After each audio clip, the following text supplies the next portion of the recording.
Translasi merupakan proses penerjemahan mRNA untuk dibuat menjadi bentuk protein. Pada translasi, adenin pada mRNA akan berpasangan dengan urasil pada tRNA, dan urasil pada mRNA akan berpasangan dengan adenin pada tRNA. Guanin pada mRNA akan berpasangan dengan sitosin pada tRNA, dan sitosin pada mRNA akan berpasangan dengan guanin pada tRNA. Terdapat 3 tahapan pada proses translasi. Yang pertama yaitu inisiasi, yang kedua yaitu elongasi, dan yang ketiga yaitu terminasi. mRNA berperan sebagai cetakan untuk menghasilkan protein, di mana mRNA mengandung urutan 3 basa nitrogen yang disebut dengan kodon. Tahapan translasi ini dimulai dengan terikatnya ribosom kecil pada start kodon atau kodon mulai. Kemudian setiap asam amino dibawa ke ribosom oleh tRNA. Jenis asam amino tersebut ditentukan oleh urutan antikodon pada tRNA. Terbentuk pasangan basa komplementer antara kodon mRNA dan antikodon tRNA. Setelah itu, tRNA akan mengikat kodon start, lalu subunit ribosom besar akan terikat untuk membentuk proses translasi, dan proses inisiasi pun selesai.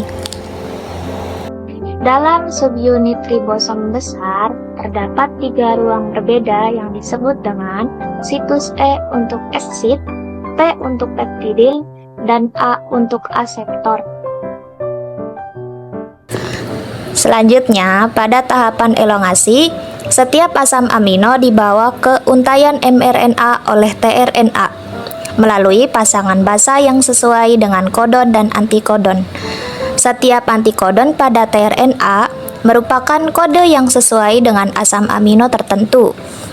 Ketika ada sebuah tRNA dengan muatan asam amino yang berikatan pada situs A, maka akan terjadi pemutusan asam amino pada situs P yang mengakibatkan asam amino berpindah pada situs A dan membentuk ikatan peptida. Kompleks translasi ini akan terus bergerak ke arah kanan sehingga tRNA yang tidak bermuatan akan keluar melalui situs E dan kembali terbuka untuk menerima tRNA yang berikutnya. Tahap elongasi akan terus berlanjut sampai mencapai kodon stop atau berhenti pada titik terminasi. Selanjutnya yaitu pada tahap terminasi, faktor rilis akan mengikat situs A pada kodon stop dan polipeptida akan dilepaskan dari tRNA pada situs P. Kemudian seluruh kompleks memisah dan proses akan dimulai lagi pada tahap inisiasi. Tujuan dari translasi adalah untuk mengikat protein atau polipeptida dengan cepat dan akurat. Protein hasil translasi ini nantinya akan digunakan oleh tubuh kita dalam bentuk enzim, hormon, dan protein lainnya.